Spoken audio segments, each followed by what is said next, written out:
बिहार में पिछले कई दिनों से चल रहे राजनीतिक उठापटक और कयासों पर विराम लग गया। मुख्यमंत्री नीतीश कुमार ने अपने पद से इस्तीफा देकर सियासत में भूचाल ला दिया है। अब वह एनडीए के साथ आ गए हैं। उन्होंने 9वीं बार बिहार के मुख्यमंत्री पद की शपथ ली। साथ ही बिहार बीजेपी के अध्यक्ष सम्राट चौधरी और विजय सिन्हा उप मुख्यमंत्री बने हैं। हैरानी की बात तो यह भी है कि जिन नीतीश कुमार के लिए बीजेपी के सभी दरवाजे बंद हो चुके थे, वो अचानक कैसे खुल गए? ये सब मुमकिन हुआ कैसे? तेजस्वी यादव के साथ खेला करने वाले असली खिलाड़ी आखिर कौन है? मोदी के घर में नीतीश की एंट्री कराने में किसने निभाई बड़ी भूमिका? आइए जानते हैं इस रिपोर्ट में। दरअसल बताया जा रहा है कि जेडीयू को फिर से एनडीए में लाने में नीतीश कैबिनेट के सदस्य संजय झा और अशोक चौधरी ने अहम भूमिका निभाई। संजय झा को तो इस बार बिहार में जो भी उथल पुथल हुई, उसका असली शिल्पकार माना जा रहा है। मीडिया रिपोर्ट्स की माने तो उन्होंने लगातार बातचीत कर नीतीश कुमार के दोबारा एनडीए में आने का रास्ता तैयार किया है। इसके अलावा अशोक चौधरी भी लगातार नीतीश कुमार को मानसिक रूप से एक बार फिर से बीजेपी के साथ जाने के लिए तैयार किया। यह भी कहा जा रहा है कि भाजपा नेताओं ने जेडीयू को समर्थन की चिट्ठी भी मुख्यमंत्री नीतीश कुमार को नहीं, संजय झा को ही सौंपा था, क्योंकि नई सरकार बनने का न्योता सन लेकर संजय झा ही बीजेपी ऑफिस पहुंचे। इसके बाद नीतीश कुमार वीरेंद्र यादव और संजय झा के साथ मिलकर राजभवन पहुंचे और इस्तीफा सौंप दिया। कहा जा रहा है कि संजय झा ने न केवल नीतीश कुमार को एनडीए में आने के लिए मनाया, बल्कि उन्होंने ही भाजपा नेताओं से संपर्क भी किया।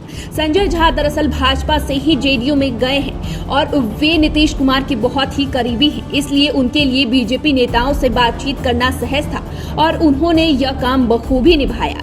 ऐसे में माना जा रहा है कि भाजपा के साथ डील करने में संजय झा ने अहम भूमिका निभाई। वैसे कहा भी जाता है कि नीतीश कुमार हमेशा से अपने भरोसेमंद दूतों के जरिए इस तरह की सियासी गुप्त मंत्राण करते रहते हैं। जब उन्हें किसी गठबंधन का दरवाजा खोलना होता है तो 1.5 साल के अलगाव के बाद फिर से बीजेपी संग दोस्ती पटरी पर लाने और राज्य में नई सरकार बनाने में फिर एक दूत की भूमिका प्रमुख रही है। वो कोई और नहीं बल्कि संजय झा को ही बताया जा रहा है।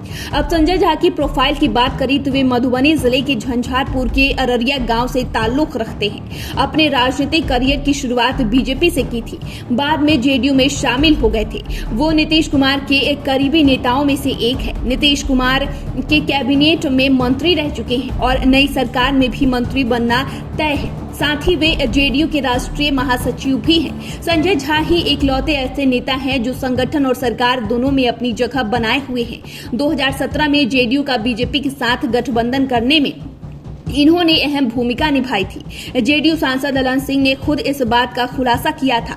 वहीं इस बार जब नीतीश कुमार की बीजेपी के साथ गठबंधन की चर्चा हुई तो सबसे पहले संजय कुमार झा को ही मुख्यमंत्री आवास में बुलाया गया था। ऐसा माना जाता है कि नीतीश कुमार अगर जेडीयू में कुछ नेताओं पर बहुत हद तक भरोसा करते हैं तो उनमें संजय झा का भी नाम आता है।